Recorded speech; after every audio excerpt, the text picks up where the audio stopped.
Thanks everybody for joining. Hope the rest of your weekend has gone well. Great night last night, like we talked about in the post game. Just an amazing environment. Thanks to our fans for that, and just really proud of our team. Just played with unbelievable effort, unbelievable energy, great physicality. To be down 14-0, and then to outscore them 21-3. Guys never panicked, never flinched, and just a fantastic night overall. I mean, so many great individual efforts, great plays. One play that nobody's talking about, I think, is after they converted the fourth, and I believe it was 16. They convert that, and then they pop a run where it's Jalen Foster, senior, having a fantastic season. He's one-on-one with their running back, with nothing between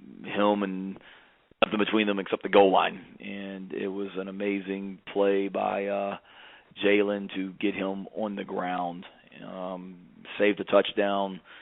It's first and goal on the 6 after that, and they ended up not getting any points out of it. So just so many examples like that.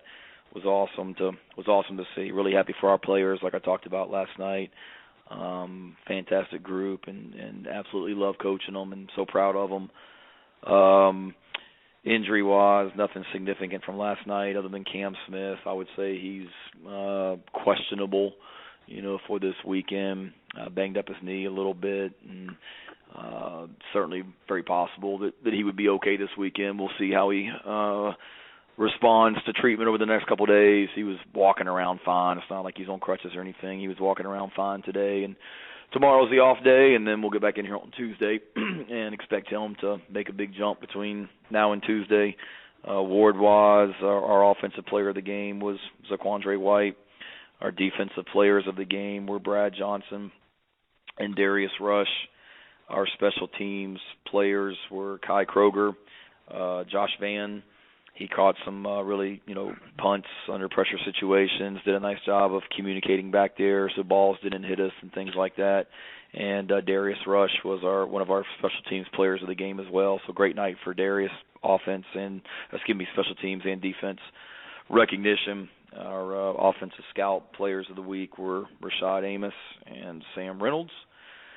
Defensive scout team player of the week was Tyreek Johnson. Special teams was King Ford.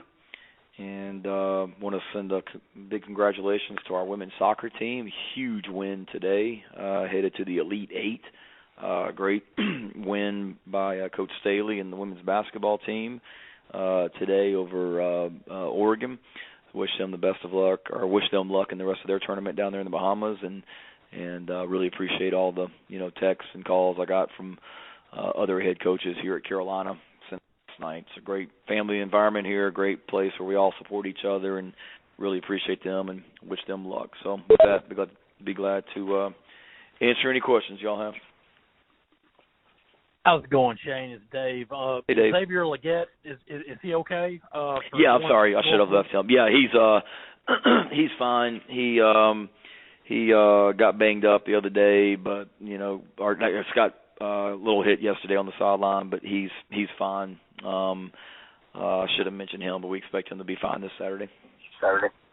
And also, just looking at Z White, at some of his runs yesterday, it just seems like he's kind of anticipating the defense coming at him before they ever get there.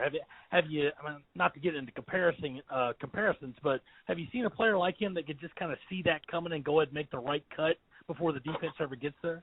Yeah, he's got a good knack for it, and I think that comes with experience, David, and just getting more and more comfortable back there. And he'll be the first to tell you, I think he missed a couple last night, where runs where maybe if he does something else, he has another chance or a better chance of being successful.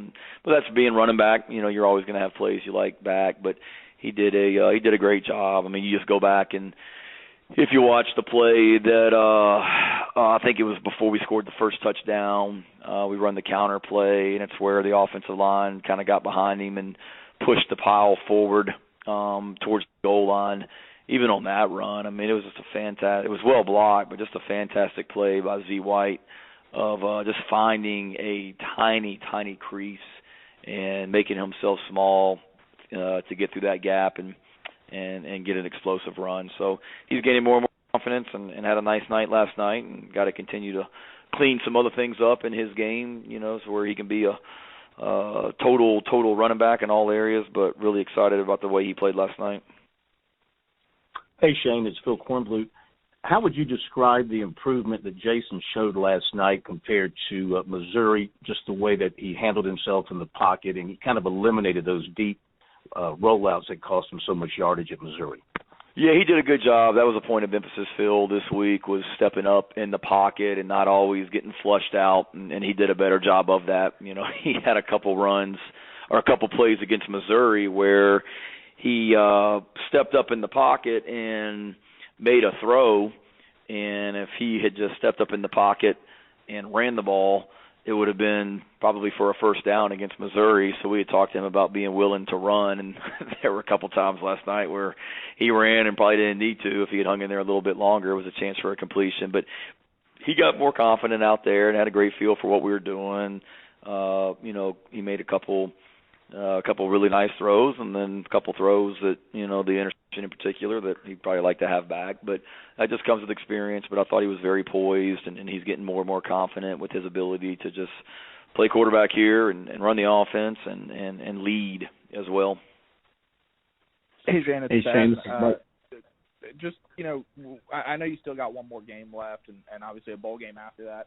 But, how would you kind of grade where you guys are at right now as a program and what you guys have been able to accomplish this year? And you kind of touched on it last night too, but, why is it that you felt, this was a team that could compete now? And what is it that you saw from this group maybe early or over the offseason that you felt like, like nights like last night were possible? Yeah, as far as grading it, I don't know. I mean, we'll look back at the season. I think every year you're trying to maximize the ability of each team or maximize the potential of each team and get the very best out of it. And if we got a lot more football left in front of us. We have 2 more games, and that's exciting to continue to get better, because I still don't feel like I know we haven't played our best football in all 3 phases, and there's a lot still out there for us to do. But I think from a standpoint of always competing and working hard and playing with great effort and great energy, I think our guys have been fantastic from that standpoint. And then as far as feeling confident going into the season, I go back to what I said during the summer. I always felt like, if you were good on the line of scrimmage, you had a chance to be successful. And I knew we had a good defensive line coming back, and was optimistic about some of the young DBs that we had in the program, like Cam and Darius and Jalen Foster and RJ coming back, and then some of the young players that we've added through the transfer portal. So I felt like we had a chance to be, pretty good on defense. We had both of our specialists coming back, and Kai and Parker, and that's huge. And then, we had some quality running backs coming back. So I felt like we had enough pieces if we were able to keep everybody healthy, which we weren't. But I felt like we had enough pieces, on offense, defense, and special teams to be competitive. And if we could just, play smart football, get games into the fourth quarter. I knew with our strength and conditioning program, if we could just hang in there and get games to the fourth quarter, we'd have a opportunity to win games. And you've seen that with games that we've won in the fourth quarter. Hey, Shane, it's Mike Yuba. Shane, this is Mike Yuba. I know you've mentioned it each week, and maybe some people at first thought it was kind of just coach speech or salesman saying, hey, get to the games if you're a fan. I mean, you guys are 5-1 at home this season, and you saw the atmosphere last night. Going into this week, you obviously know what the importance of this game in the state, but being able to get as many people in that building, I mean, how important will that be, number one, and how much of a difference do you think that has helped with you guys being able to be so successful at home this season? Oh, I know it's been a difference for us. I mean, our players, we talk about it. We feed off the energy of the people, of our fans, and myself, and I know our team would be extremely, and you can put that in all caps, disappointed if that place wasn't packed and rocking Saturday night. Not just for us, but I mean, this is a game. It's a fantastic rivalry. I've been a part of many of them in different places that I've coached, and this is as good as it gets right here. And it didn't get played last season, and now we're back at it in our home stadium. and it does make a difference. I mean, I've said it before, Mike, just with the recruits that we had at the game last night. I mean, the follow-up conversations with those guys after the game last night. I had 3 recruits in my office this morning, on the phone with guys this afternoon. I mean, it was our fans made a statement, last night, and it was a great environment, and you saw how our players feed off that energy as well. So we certainly needed again this Saturday night. Hey, Shane, it's Ben Brenner. I wanted to ask, how much has sort of the veteran character of this defense allowed you guys to dial up some of those exotic blitzes that Coach White has kind of been throwing at teams of late? I think it's certainly good. I mean, you got to balance doing enough to keep teams off balance, but you also want to be simple enough where you're not confusing yourself, and you got to get lined up. But certainly we got smart guys get back there, and it's a veteran group, and we've brought some pressure, but I don't think it's been anything like too crazy. I mean, they're very timely, and they've come at the right time. But certainly when you have older guys like Damani and Brad at linebacker, and guys on the defensive line that are older guys, and then you've got 2 safeties back there that are directing traffic in RJ and Jalen, it certainly makes it a lot easier to do. That's for sure. Shane, this is Colin. I guess was Coach Atkins back with the team today? Yes, Coach Atkins was here all day and participated in meetings. Awesome. And then also, I know you talked after the Florida win about trying to build on recruiting momentum. Now that you guys have this 6th win, you've beaten Florida and Auburn in the same season, I think for the first time in program history. There's a tangibleness to it with the bowl. How do you and the staff and the recruiting department kind of hope to build off of that and parlay the tangible bowl game into something as this early signing period starts up? Yeah, I think it's just the fact that we're just getting started, and it's year 1, and really excited about the energy that we've created in this program, and I think so many recruits see what's taking place here and what this place can be, and when you throw in the all the resources that we have here from an academic standpoint, and then the football and beyond, it's a great place to recruit to, and when you have a little bit of success early on, it's great. And I mean, frankly, I had another day today where some recruits that throughout the season I've been texting, and some juniors that I've been texting and trying to reach out to that I couldn't even get a response, and all of a sudden I'm hearing from some of those guys today that back in September they wouldn't even return a text, and now they're texting me from last night. I mean, national recruits, which is pretty cool, and that goes back to Mike's question as well. The guys that were here last night or watched it on TV saw the energy in that stadium as well. Shane, Corey here, and kind of a follow-up to that. But quickly, go ahead, Corey. Corey's been trying to ask this question. Go ahead, Corey. Thanks, Shane. Yeah, just kind of a follow-up to Colin's question there. Just dating back from your time with your dad either at Virginia Tech or with Lincoln at Oklahoma or Kirby at Georgia, how much stock do you guys put in, on-field results against an in-state rival school as it pertains to, your recruiting pitch and how it all factors in and funnels together? Very little. I don't think recruits are making decisions, if it's down to us in Clemson, that they're going to make a decision on who wins the game. But certainly, in an in-state rivalry, whether it be Virginia Tech or Clemson Carolina Clemson or Texas Oklahoma or whatever, Mississippi State, different places that I've been, it's certainly when you win that game, it gives you a lot of energy, and you certainly feel better when we play that game on Saturday and I'm in recruits' homes. Instead of talking to you guys 1 week from tonight, I'll be in recruits' houses, and it certainly makes you feel better when you walk in that house 24 hours after the game if you've the game. But I don't think it's anything that we really necessarily sell as a recruiting pitch, but it's certainly something that we'd be very proud of, as would Clemson be when they've won that game in the past as well. Hey, Shane, it's Ben again. Just quickly, I mean, between the Florida game and last night, I mean, I think, a number of folks have floated out the idea that you might be a guy that folks ought to look at it as the SEC Coach of the Year. And I know you still got a game to play, and I know, you're a team guy, but, what would something like that mean to you and to this program? And I guess just how much does that speak to maybe where you guys are at as a program right now? It would be a testament to the people that I work with each and every day. I mean, it's very humbling to hear my name mentioned as a potential, guy for that award. But to me, it's a testament to these players, what they've done this season and the way that they've continued to battle each and every week. And it's a testament to the coaches and staff that I get to work with. It's a, true group effort here, and we're all part of this: fans, players, coaches, staff, and we got a special group, and we got a special thing going right here as well. So that would be fantastic for the entire program. Hey Shane, it's Hale.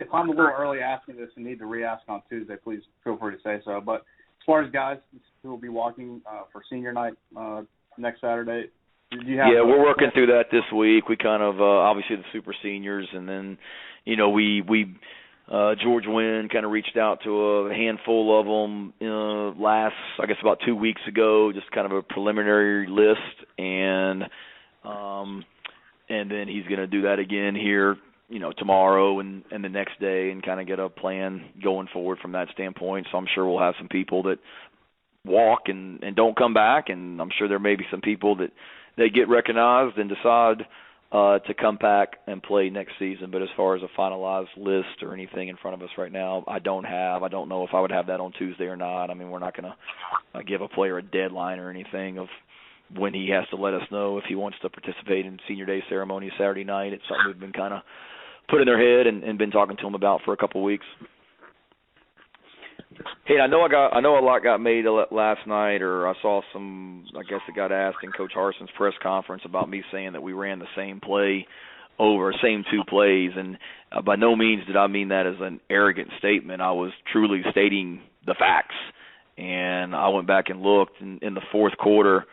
If you take out the 3 plays where we took a knee, I think we had 15 plays in the fourth quarter, and of those 15 plays, we ran the ball 9 times. And 8 of those 9 runs, it was the exact same run. So 8 of the 15 plays in the fourth quarter was the exact same running play. And we threw the ball, 6 times in the fourth quarter.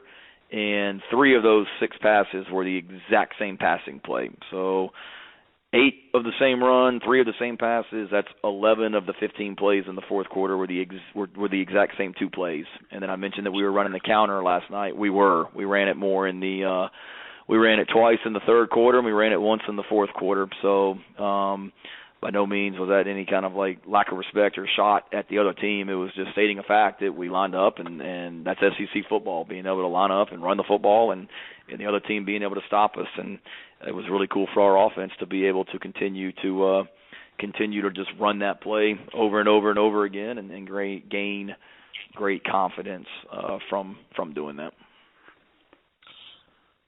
Hey, Shane, Dave again. Go ahead, John.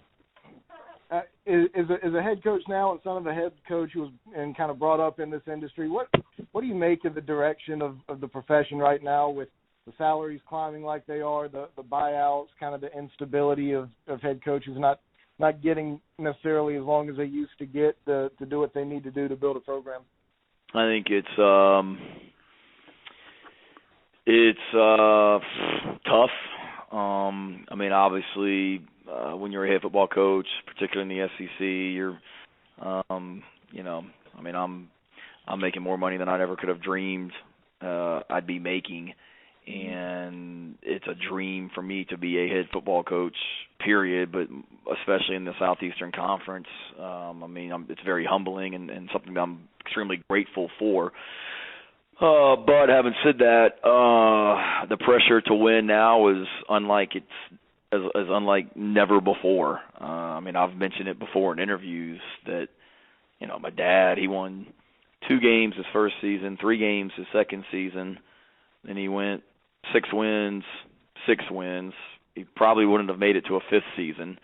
But then in his fifth season, he won 5 games. Definitely would have been fired. Sixth season, he won 2 games. Definitely would have been fired.